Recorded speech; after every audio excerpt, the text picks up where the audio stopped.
하노라. 아멘. 아멘. 예, 이제 로마서가 막바지에서 끝 마무리를 할 때가 온 것 같습니다. 바울은 이 믿음을 우리에게 바르게 가르쳐 주면서 이 믿음을 심기 위해서 그는 복음으로 이방인들을 제물로 삼아서 하나님께 드리는 복음의 제사장이다, 이런 정체성을 항상 가지고 살았다 그랬어요. 그래서 한평생 가정을 그는 가지지 않았기 때문에 예수를 만난 그날로부터서 순교하는 날까지 복음을 위해서 달렸던 사람이고, 하나님께서 그의 목숨을 제단의 제물로 받으시기까지 이 복음 하나를 위해서 생을 바친 사람이지 않습니까? 이분이 선교를 하는 데 있어서 우리가 성경을 이렇게 읽다 보면은 바울이 전도하는 과정 속에서 어떤 원칙을 갖고 있었어요. 몇 가지 꼭 지키는 원칙이 오늘 우리가 선교하는, 또 교회로서 선교하는 우리의 마인드가 사도 바울을 통해서 배워야 되는 것이 있는 거예요. 그래서 바울 사도는 그런 부분을 지금 끝부분에 가서 잠깐 설명을 하는 것 같습니다. 그래서 오늘 제목을 제가 사도 바울의 선교 전략이다 이렇게 잡았는데, 그분은 선교를 그냥 무대뽀로 하는 게 아니고 굉장히 기도하는 가운데 성령의 인도하심을 따라서 행하면서 또 자기 나름대로 반드시 지키는 어떤 원칙을 세워놓고, 그 원칙이 가급적이면 자기의 그 선교하는 모든 전반적인 사역에서 벗어나지 않기를 원했던 거예요. 왜냐하면 성령이 그렇게 가르쳐 주신 것 같아요. 그래서 좀 미련하게 했어요. 어떤 부분은 얼마만큼 미련했느냐, 인간적인 방법을 쓰면은 훨씬 선교를 더 잘할 수 있을 것 같은 생각이 드는 부분에서 전혀 인간적인 방법을 동원을 안 해버리는 거예요. 예를 들 것 같으면 루스드라 같은 데 가서 날 때부터서 다리를 쓰지 못한 지체 장애인이 있었어요. 루스드라에서 그 사람이 성령의 어떤 권능으로 사도 바울이 치료해서 일어섰단 말이에요. 그러니까 그 성의 사람들이 깜짝 놀란 거예요. 그래가지고 소를 잡아가지고 나왔다 그랬잖아요. 한상 차려가지고 하늘로부터서 제우스 신이 내려왔다는 거예요. 제우스 신. 이게 인간이 아니다라는 거예요. 자기들이 지금 그 당시에 그 루스드라의 시대는, 그 동네는 사상 자체가 헬라의 사상과 그리스, 로마 이런 사상들이 자리를 잡고 있었단 말이죠. 그러니까 굉장히 철학적이고 논리적이고 이성적이에요. 그런데 아니 세상에 평생에 앉아 있었던 사람이 사도 바울이 기도하고 그냥 나섰어요. 그러니까 이건 하늘로부터서 신이 왔구나 이렇게 생각한 거죠. 왜냐하면 로마의 신화에 보면은 다 신들이 남자 신도 있고 여자 신도 있고 신들끼리 결혼해갖고 새끼도 낳고 막 그러잖아요. 신화 로마의 신화에 보면. 그래서 그런 신이 하나가 내려온 줄 알았다니까요. 사람의 모양으로 하고 내려온 줄 알았어요. 그래서 제사 지내려고 막 경배를 드리려고 그러는 거예요. 자기들 앞에, 바울과 바나바 앞에. 그럴 때 사도 바울이 인간적으로 잘 좀 이렇게 설득을 해가지고, 이 사람들이 어차피 지금 사도 바울에게 완전 매료가 돼버렸으니까 어떻게 잘 좀 이렇게 이야기를 해서 그들을 이렇게 예수 믿도록 이렇게 인도를 하면 좋을 것 같은 생각이 드는데 그렇게 안 하는 거예요. 그냥 옷을 찢고 너무 안타까워가지고 그 하는 행동을 못하게 하고, 우리가 지금 이 다니는 것은 이런 짓 못하게 하려고 다닌 겁니다. 살아계신 하나님께로 돌아오고 이런 죽은 우상을 버리게 하려고 우리가 돌아온 것이고, 우리는 당신들하고 성적이 똑같은 사람이다. 우리를 왜 그렇게 막 이러느냐. 그러니까 그냥 갑자기 유대인들이 뒤에서 충동질을 하니까 돌멩이로 들어서 사도 바울을 떼도록 패가지고 돌멩이에서 피투성이가 돼서 죽어버린 줄 알고 사람들이 성 밖에 갔다가 내다 버렸다 그랬어요. 조금 전까지 제사 경배하고 숭배하겠다고 왔던 동네 사람들이. 그런 거 보면은 참 사도 바울은 그런 부분에 있어서 너무 엄격해. 왜 그러냐면 성령이 충만해지면 충만해질수록 자기가 드러나는 것이 제일 무섭고 두렵거든요. 베드로도 똑같았어요. 성전 미문의 안진뱅이. 은가 그는 내게 없지만은 내게 있는 것으로 내게 주노니 나사렛 예수의 이름으로 일어나서 걸으라고 그 손을 잡아서 일으키니까 다리에 힘이 솟고 일어나서 뛰고 찬양하고 하나님께 영광을 돌리면서 같이 성전에 들어갔다. 그러니까 또 막 사람들이 막 베드로와 요한으로 막 뭉치잖아요. 솔로몬 행각으로 수천 명이 몰려오는 거야. 그때 베드로가 뭐라 그럽니까? 왜 우리의 경건으로 일어난 일이 되는 것처럼 우리를 주목하느냐? 베드로도 그러니까 사람이 드러나는 것이 제일 이게 사탄의 역사거든요. 오늘날도 목사가 너무 드러나는 교회 있죠. 이거 사탄의 역사 중에 하나예요. 그렇게 너무 목사를 신격화해 놓으니까 사이비가 나오는 거예요. 그래가지고 그 사이비들 잡아다가 보니까 전부 못된 짓 했어요. 공금 횡령해서 헌금은 가지고 전부 자기 사리 사욕을 채우는 데 쓰고, 그리고 그냥 성도들 농락하고 못된 짓거리 많이 했죠. 제가 몇 주 전에 얘기했잖아요.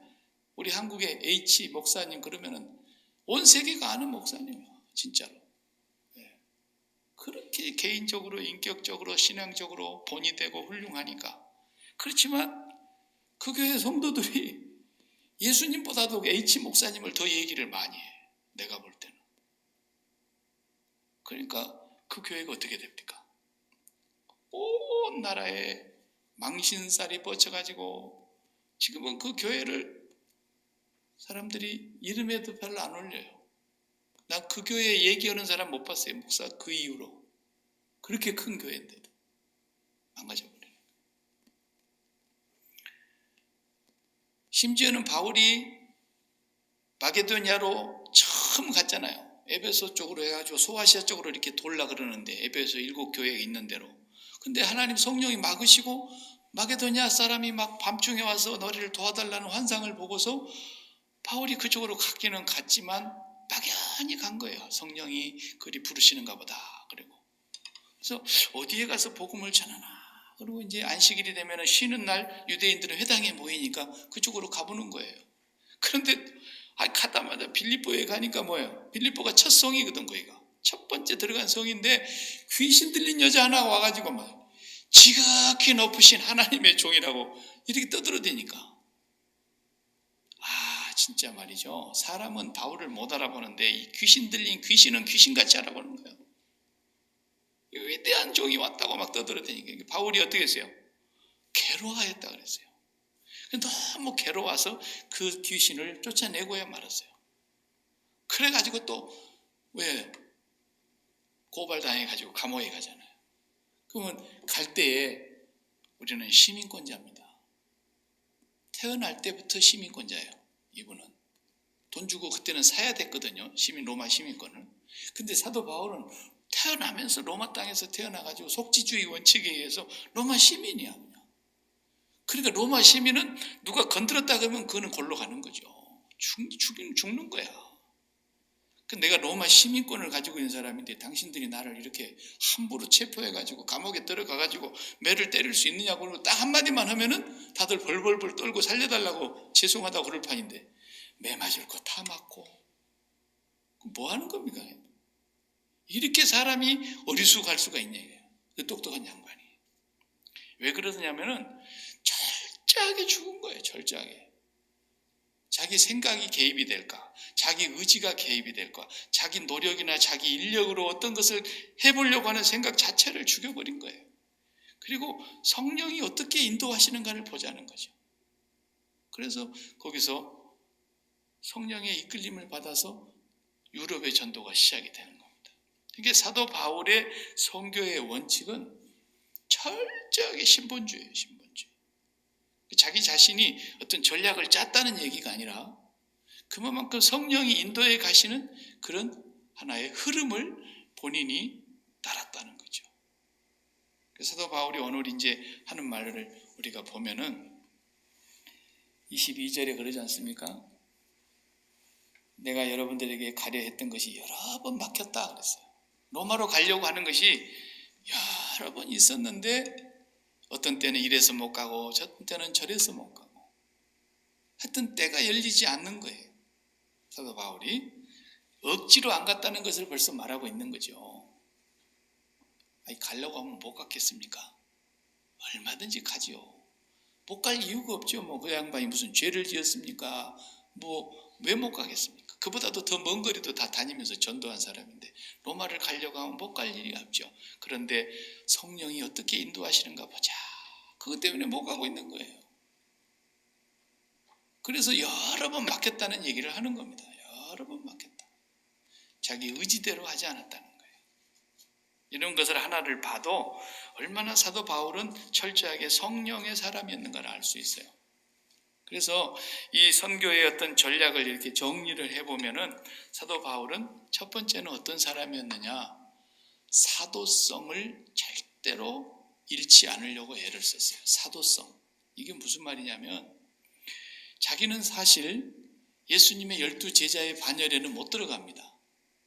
사도라는 말은 아포스톨로스라는 그 단어는 조건이 있어야 돼요. 첫 번째, 예수님을 직접 눈으로 본 사람, 그리고 그 예수님에 의해서 직접 픽업을 당한 사람, 그리고 예수님과 함께 먹고 자면서 동고동락하면서 그분에게 배운 사람.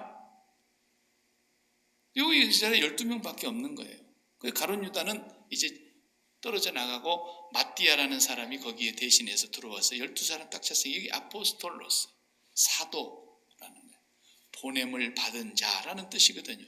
그러니까 예수님이 불러서 3년 동안 먹이고 입히고 다 해가지고 이제 보냄을 받은, 내가 너희를 보내노라. 아버지께서 나를 보내신 것 같이 나도 너희를 세상에 보낸다. 이렇게 된 사람이 사도거든요. 그럼 사도 바울이라는 말은 왜 사도입니까? 그 양반이. 그래서 이 문제가 계속 사도에게는 아킬레스건처럼 따라다녔어요. 저 사람 사도 아니야. 사도라고 인정을 안 하는 일부의 사람들이 사도 바울의 사도성을 괴롭혔어요. 특히 자기가 개척한 교회 고린도 교회가 더 그랬어요. 그래서 바울파는 인정을 했지만 아볼로파가 따로 있었다 그랬잖아요. 그다음 게바파도 있다 그랬잖아요. 나는 베드로 사도를 인정하지 바울은 인정하지 않는다. 이렇게. 그러니까 나는 이도저도 다 싫고 나는 그리스도파다 이랬단 말이에요.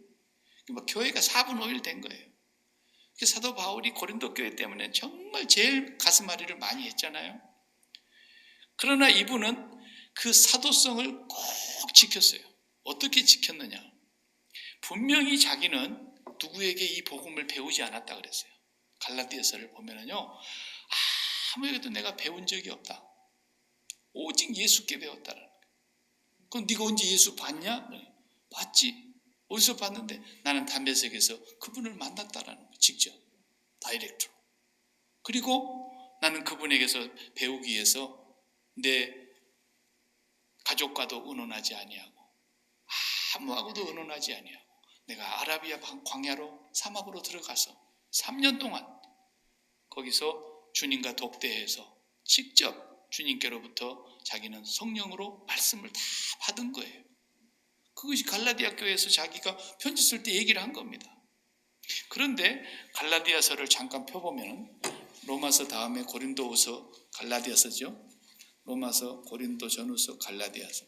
갈라디아서 1장을 펴보시면 사도 바울이 사도성에 대해서 철저하게 얘기를 합니다.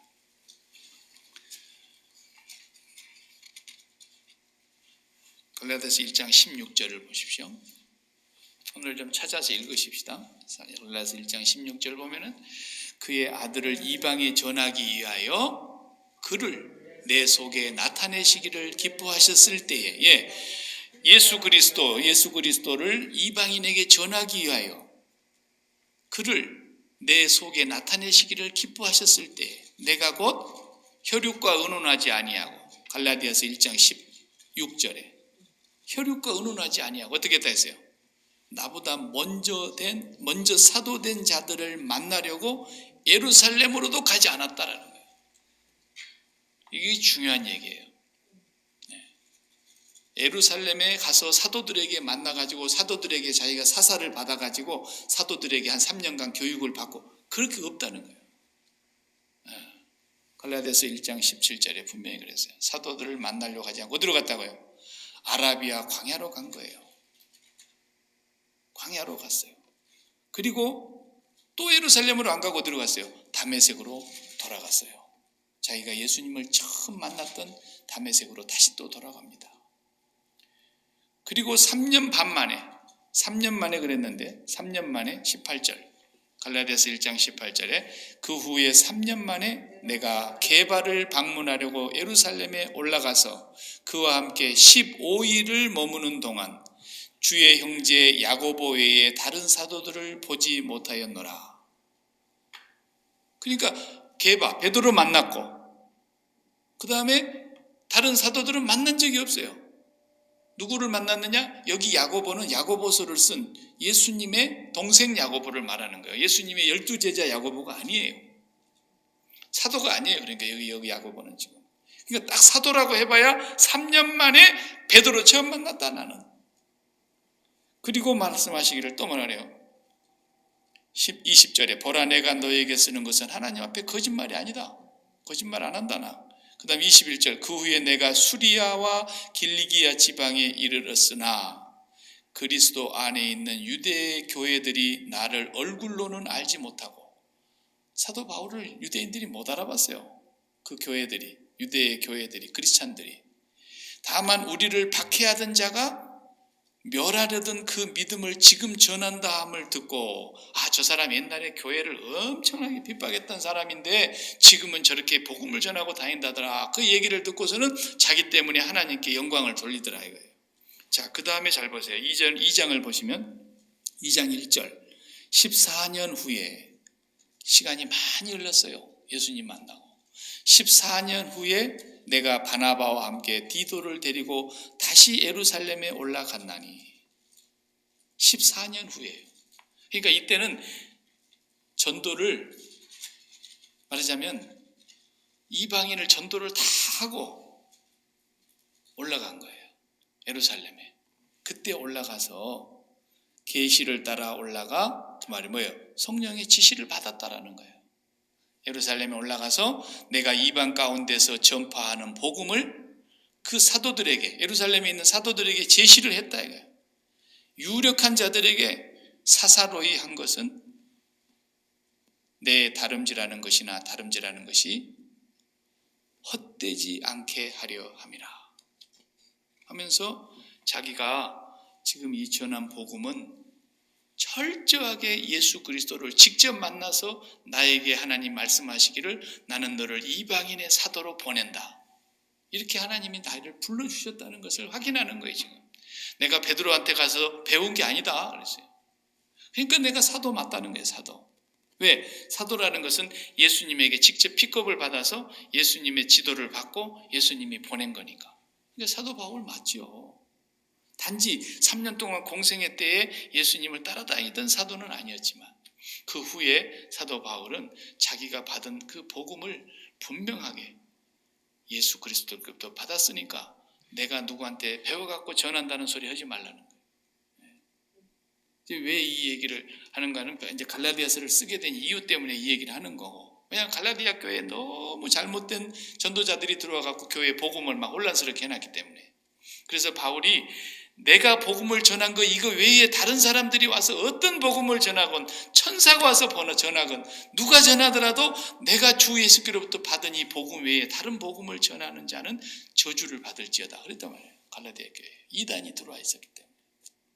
그만큼 사도 바울도 사도성에 있어서는 확실한 분이에요.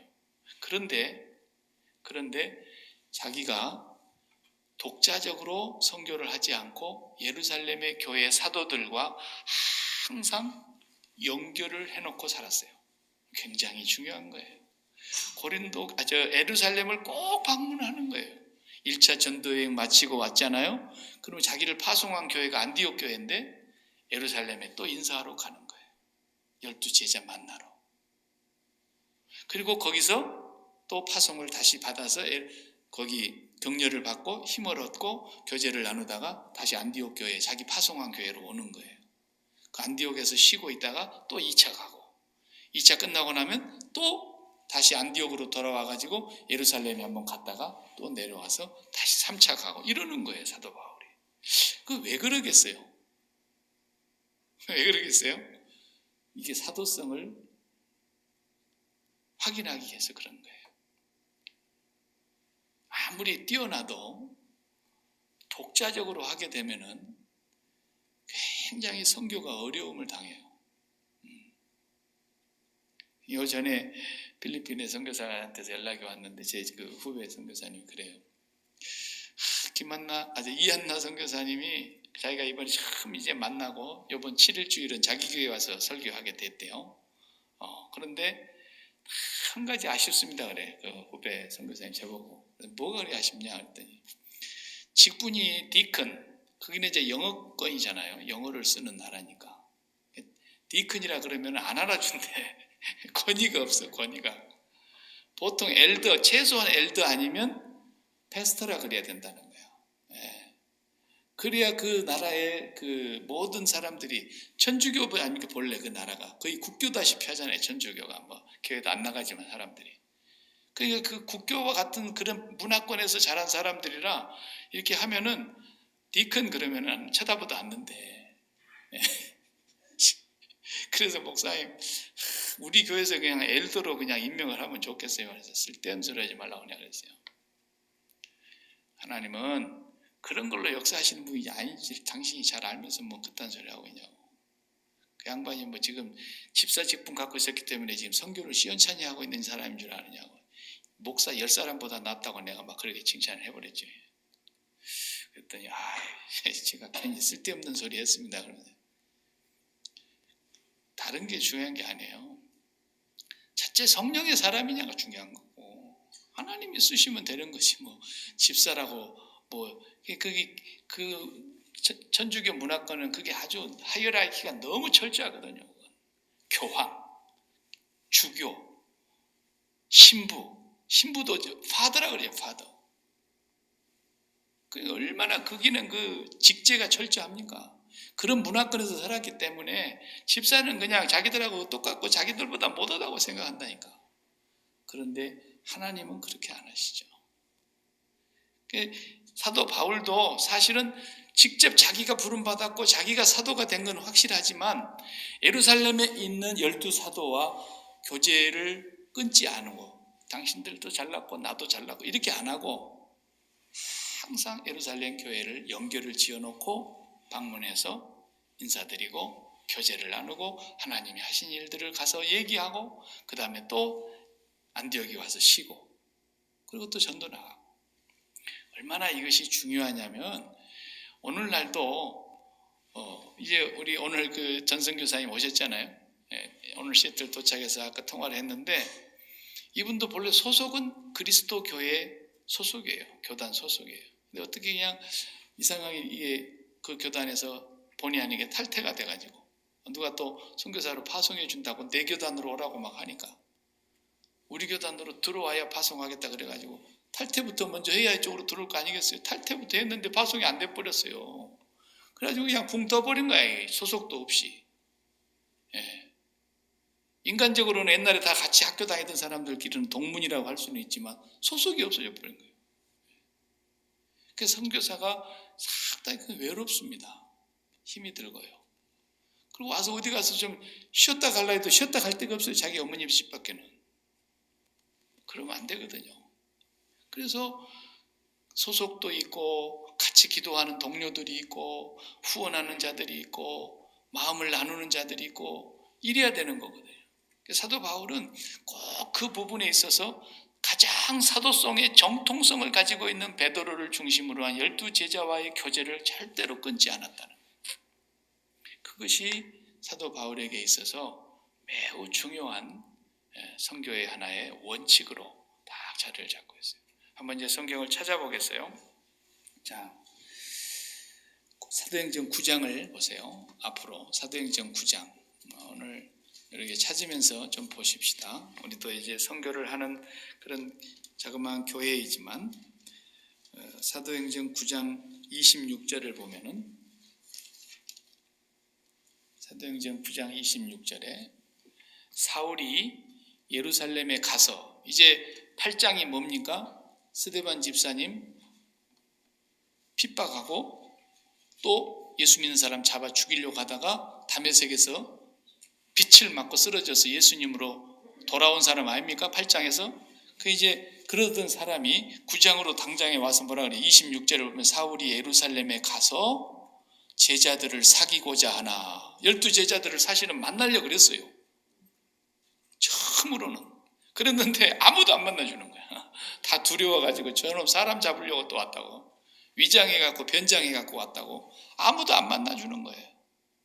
그래서 두려워하여 그가 제자됨을 믿지 아니하니 누가 나타납니까? 27절에 바나바가 나타납니다.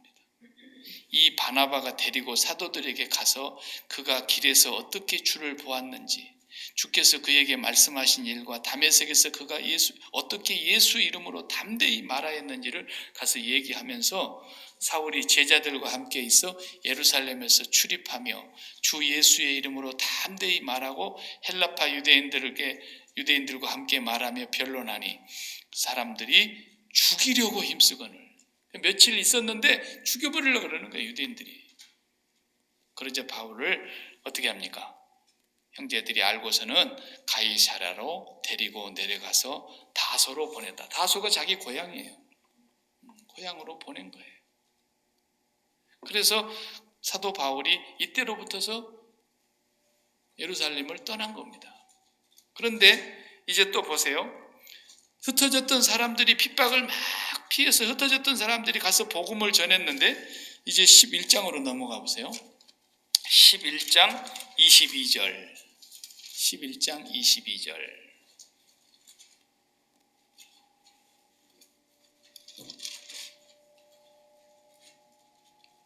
예루살렘 교회가 이 사람들의 소문을 듣고 바나바를 안디옥까지 보내니 그랬어요.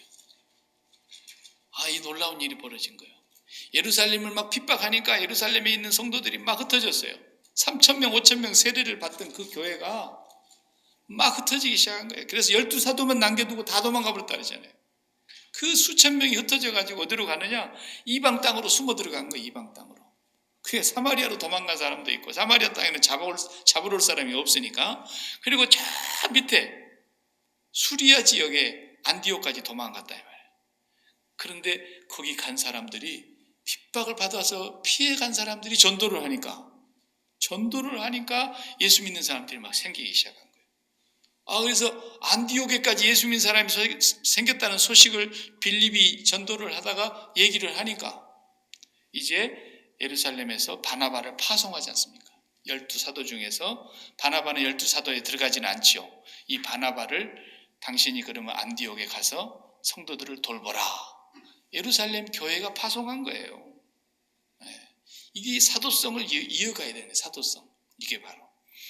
와서 이제 목회를 합니다. 쭉 읽어보시면은 이제 26절을 우리가 방금 봤는데 26절, 25절을 먼저 보면은 바나바가 사울을 찾으러 다소에 가서 11장 25절에 바나바가 사울을 찾으러 다소에 가서 바나바가 사울이 고향에 있는지 아니까 찾아갔어요. 만나가지고 안디옥으로 데리고 옵니다. 그리고 둘이서 교회에 1년간 거기서 큰 무리를 가르쳤다 그랬어요.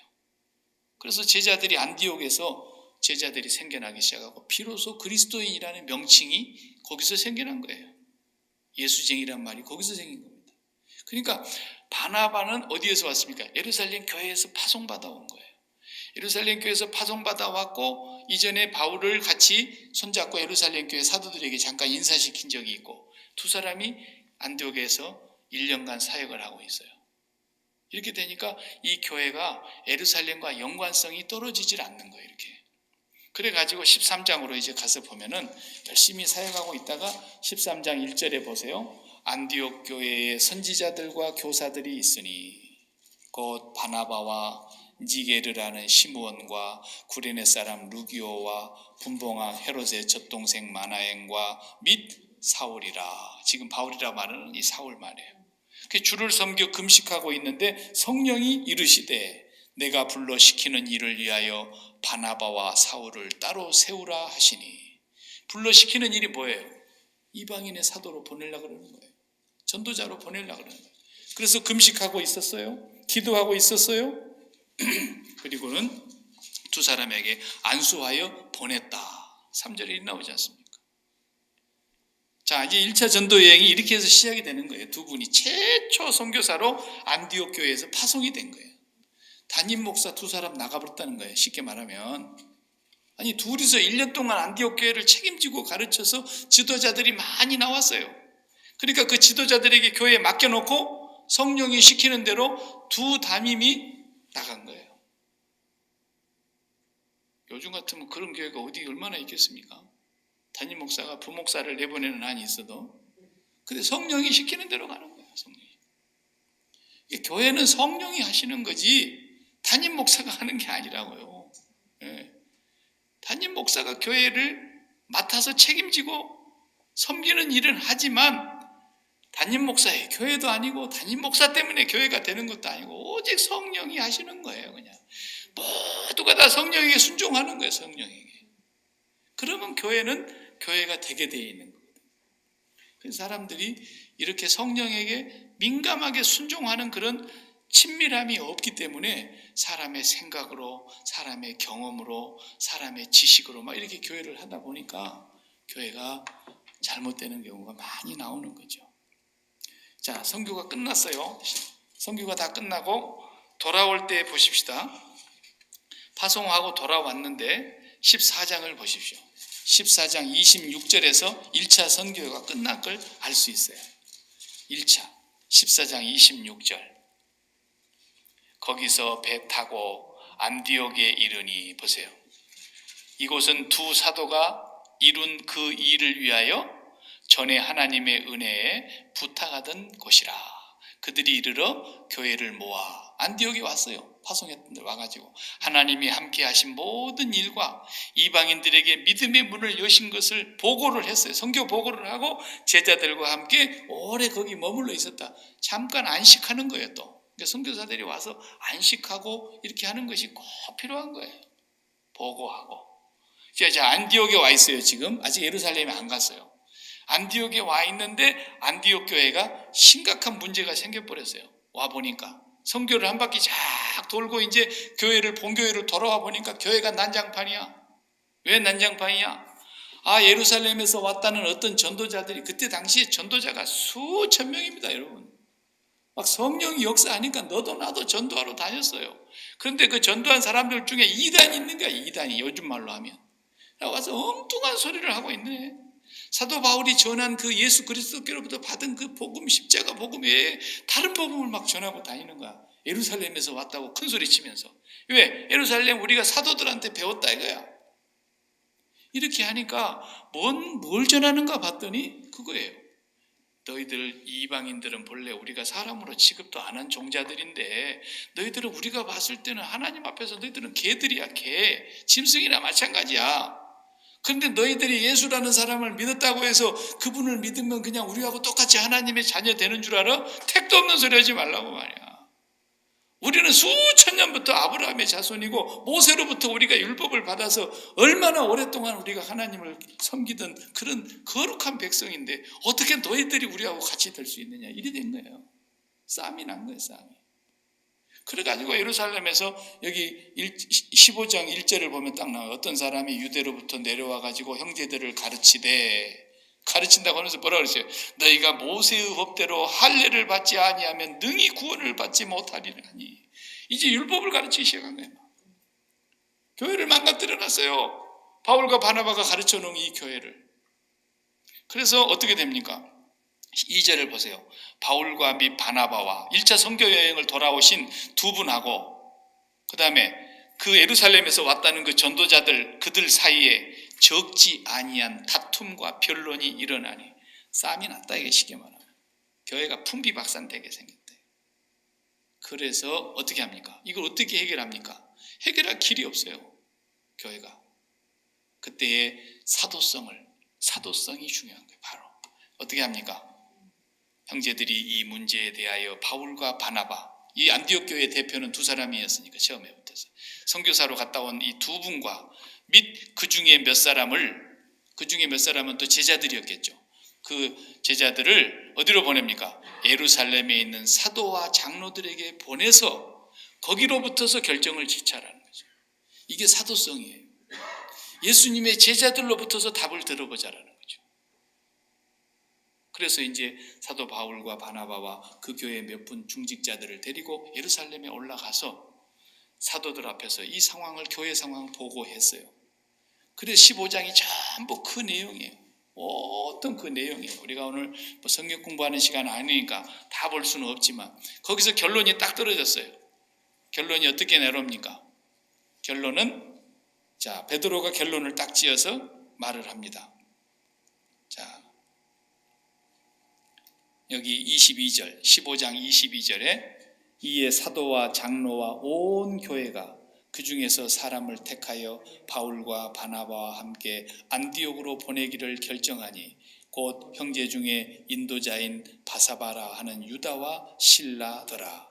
이 유다와 실라가 이때 합류한 거예요. 그래서 베드로가 쫙 얘기하고 난 뒤에 이 두 사람을 대표로 해서 예루살렘 교회의 소식을 전하기로 하자.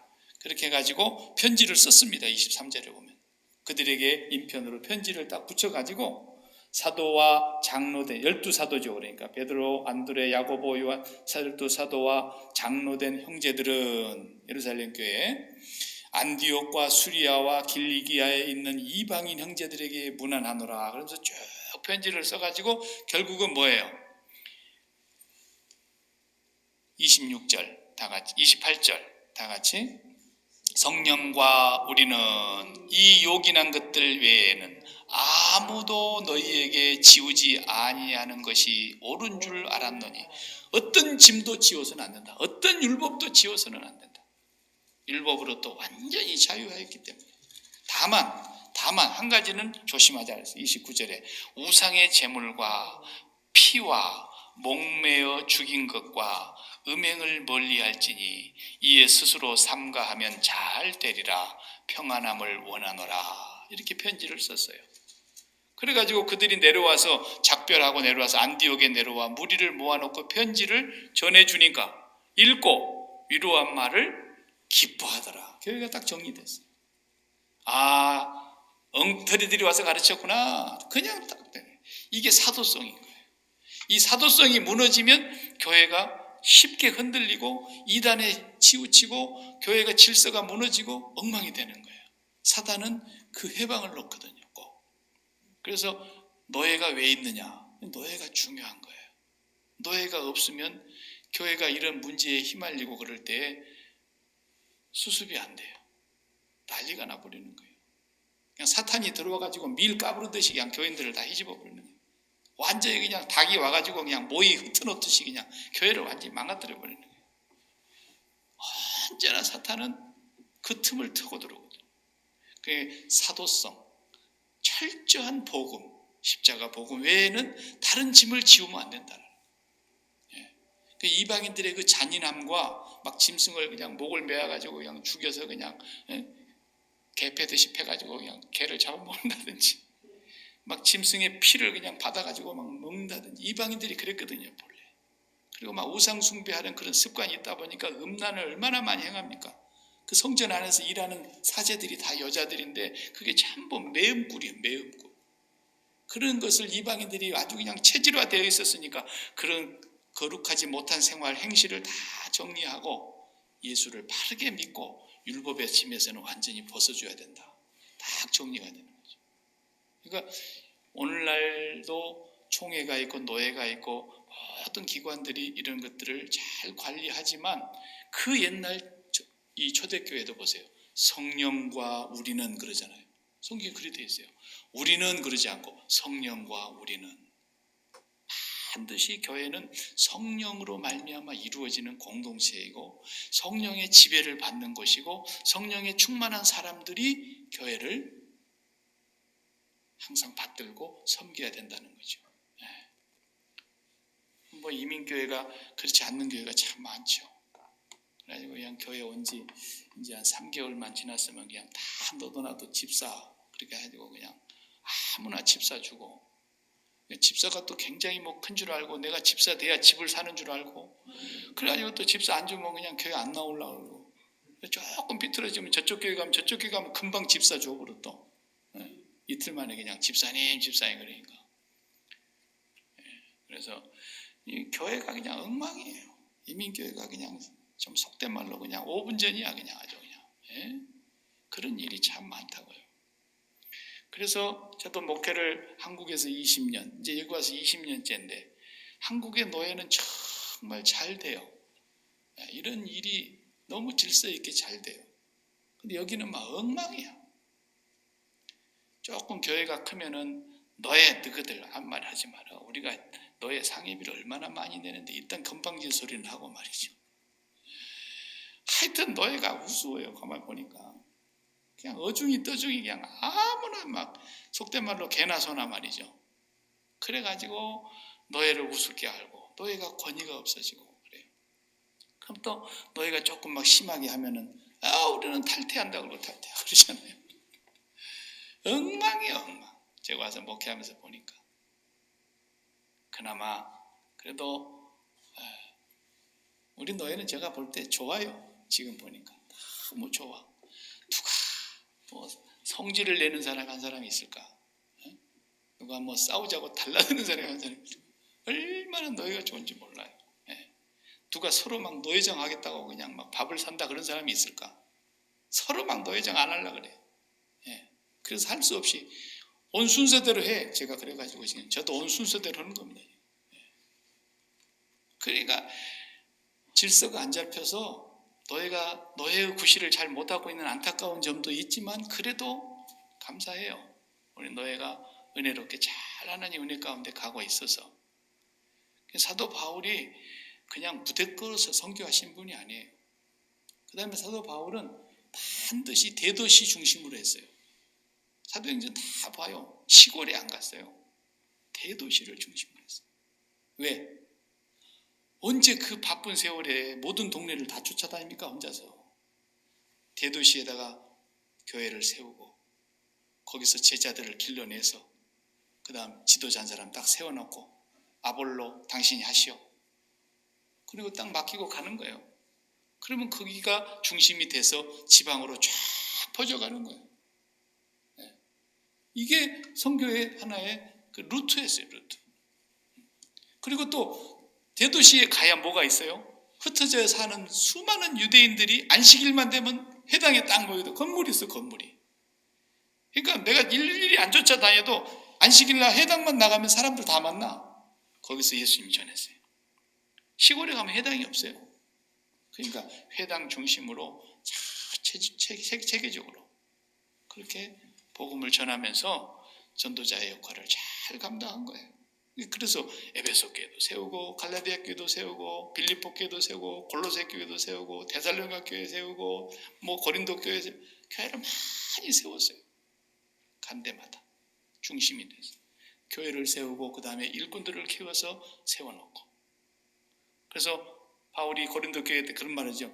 나는 심었고 아볼로는 물 주었으되 자라게 하시는 이는 오직 하나님이시니 심는 이와 물 주는 이가 아무것도 아니지만 오직 자라게 하시는 하나님께 영광을 돌린다 그랬잖아요. 그러니까 저도 목회해보면 그래요. 어떤 목사님은 개척의 왕이 아주 남들은 평생 하나도 못하고 그런 교회를 그냥 간 데마다 개척해놓고 오는 목사님이 있어요. 대단하세요. 대단하세요. 개척의 왕이야. 개척에 무슨 특별한 비법이 있는 것처럼 보여야죠. 개척을 그렇게 잘하는 목사님 있는가? 어떤 사람은 개척해 놓은 교회에 가가지고 이제 조금 질서가 잡히는 그런 교회에 가가지고만 목회하는 목사님도 있고, 어떤 사람은 아주 그냥 다 해놓은 교회에 그냥 가서 열매만 딱딱 따먹으면서 편안히 목회하시는 목사님도 있고, 별 목사님 다 있어요. 근데 그게 다 필요한 거예요. 다 필요한 거예요. 개척만 하신 목사님이 큰 교회 하라 못해. 근데 개척하라면 뭐 너무너무 잘해. 또 큰 교회 목사님 시골에 가서 개척을 하면 죽었다 깨나도 못해. 다 돼 있는 교회, 체계와 다 잡혀 있는 교회 와서 목회하라면 할 수 있어도 하나님은요, 그 재능과 달란트를 필요한 대로 주셔가지고 다 쓰시더라고요. 전부 쓰시더라고요. 제가 말씀 준비하면서 제가 걸어온 길을 한번 쭉 40년을 훑어봤어요. 제가 태어난 모교회 빼고 제가 9번째 우리 진사에 약 9번째 교회. 9번째 교회 가운데 보니까 4교회를 개척교회를 했어요. 4교회는. 저는 개척하는 게 재밌더라고요. 그리고 3교회는 쌈난교회에 갔어요. 그래가지고 난리가 나가지고 목사도 없고 그냥 교회가 풍비박산된 교회 3교회 수습하러 갔어요. 3교회 다 잘 수습이 되고 지금은 정말 제가 수습해서 첫 번째 수습했던 교회에 제 후배 목사님이 들어가셨는데 지금 그 양반이 거기 들어간 지 20년 동안 그대로 하고 있어요. 저는 딱 가서 3년 만에 수습하고 나왔어요. 그리고 그분이 들어가서 20년 동안 교회가 얼마나 잘 되는지 몰라요. 그래서 저는 수습 목사야. 내가 알아요. 하나님 그렇게 쓰시더라고. 세계적으로 싸움이 크게 일어난 교회도 제가 가봤어요. 거기 가서도 수습을 하게 하셨어요. 하나님께서. 그러니까 저보다도 더 훌륭한 목사님들이 거기 다 가셨는데 수습이 안 되는데 그냥 저 같은 목사가 가서 수습이 되더라고요. 하나님은 박 목사 저건 수습위원이야. 네, 그렇게 쓰신 것 같아요. 저는 그냥 그게 감사해요. 그러면 요건 또 바가지로 먹지요. 사실은 똥 치우는데 똥 손에 안 묻겠습니까? 어쩔 수가 없어요. 별일을 다 당하지만은 그래도 수습은 되더라고요. 그래서 한 교회는 빚이 너무 많아가지고 목회자 사례를 줄 수가 없으니까 목회자가 밤새 그냥 간단 말도 않고 짐 싸가지고 교인들 모르게 가버렸어요. 예, 교인들이 붙들을까 봐서 그냥 밤에 배 타고 가버렸어요. 섬에서 배 타갖고 나와. 거기 갔더니 교인들이 꽉 저를 붙드는데 못 나오겠더라고요. 한번 설교로 갔다 오라 그래서 갔다 왔다가 목사님 소식 듣고 목사님 명령에 받들어 전도서가 갔는데 꽉 붙잡아서 그냥 못 나오고 3년간 붙들려 있었어요. 빚 다 갚고 모든 것 다 정리되고 3년 만에 또 나왔어요. 제 후배가 또 들어갔는데 잘하고 있어요. 그러니까 하나님은 저를 그렇게 쓰시려고 세우셨는가 싶은 생각이 들어요. 한때는. 아주 안정된 교회, 다 자리 잡힌 교회, 이런 교회는 두 교회 해봤어요. 두 교회. 그리고 개척하는 교회 아니면 수습하는 교회. 우리 교회는 안정된 교회예요. 약해하게 뭐 쌈박질하는 사람도 없고 나하고 싸우자는 사람도 없고. 근데 하나님은 생긴 대로 쓰신다. 나는 그렇게 봐요. 뭐 제가 뭐 잘난 것도 없지요, 능력도 없지요, 뭐 아무것도 없지만 그냥 어디 쌈난교회에 좀 가서 어떻게 좀 하지 그러면 그냥 아휴 또 사명인가 보다 그러고 제가 가는 거예요. 어쩔 수 없이.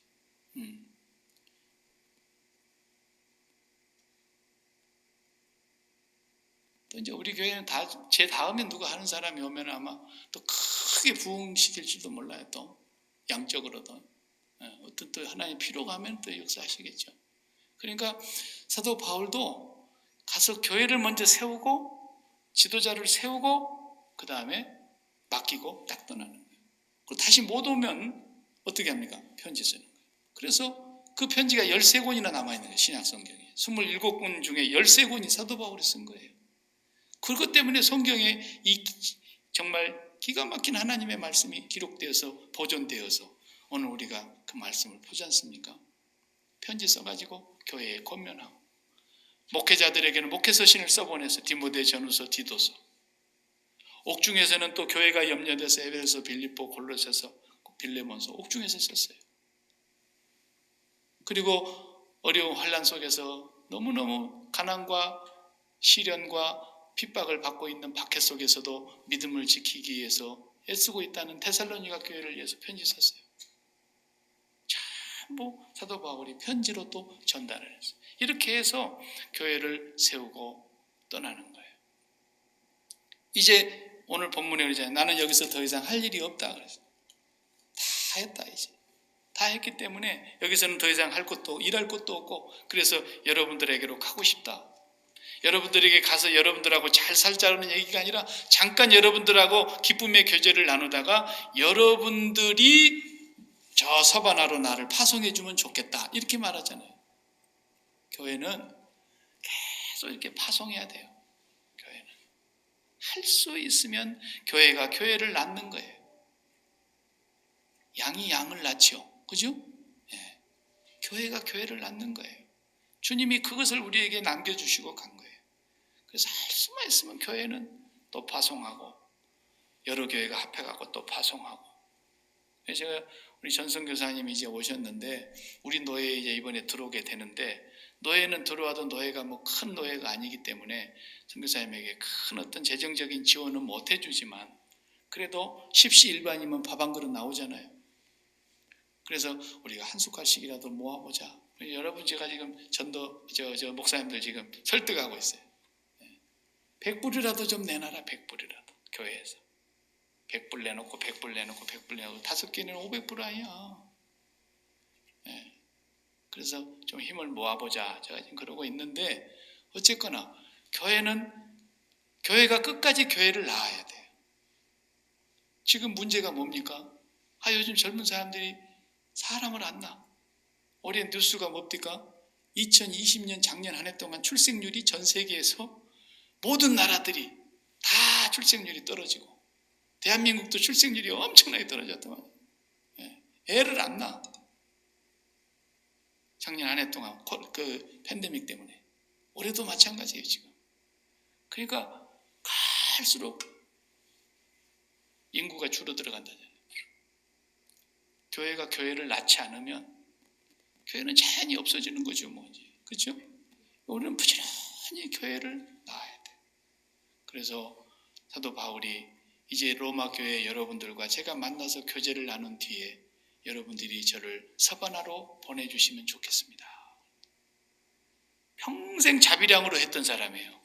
교회에 절대 도움을 한 번도 요청하지 않았던 사람이에요.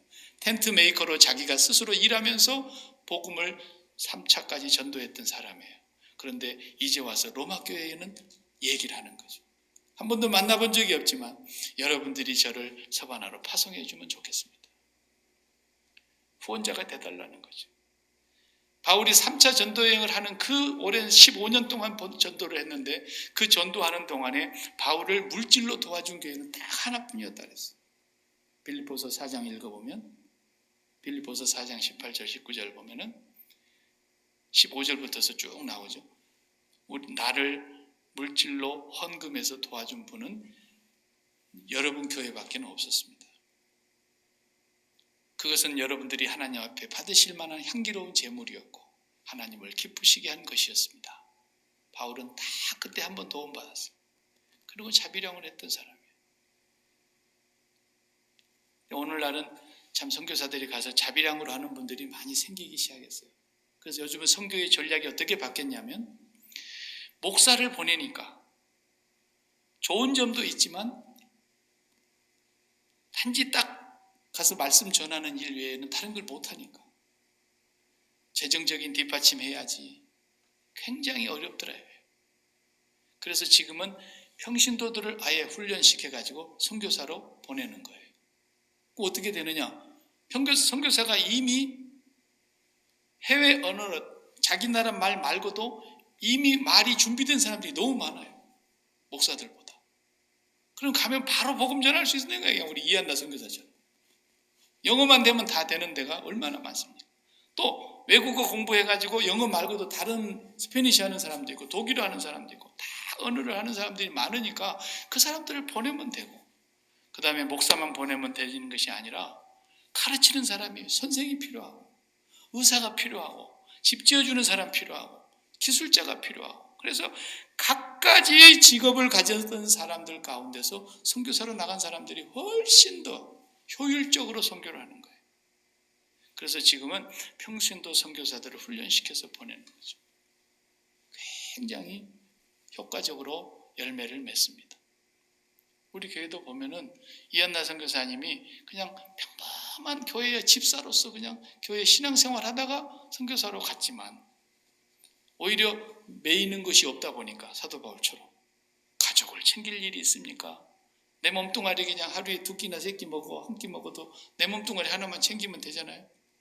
매이는 것이 없으니까 가서 맘 놓고 복음 전하니까. 선교사님 부부가 가가지고 몇 년씩 선교한 일보다도 더 큰 일들을 해내잖아요 지금.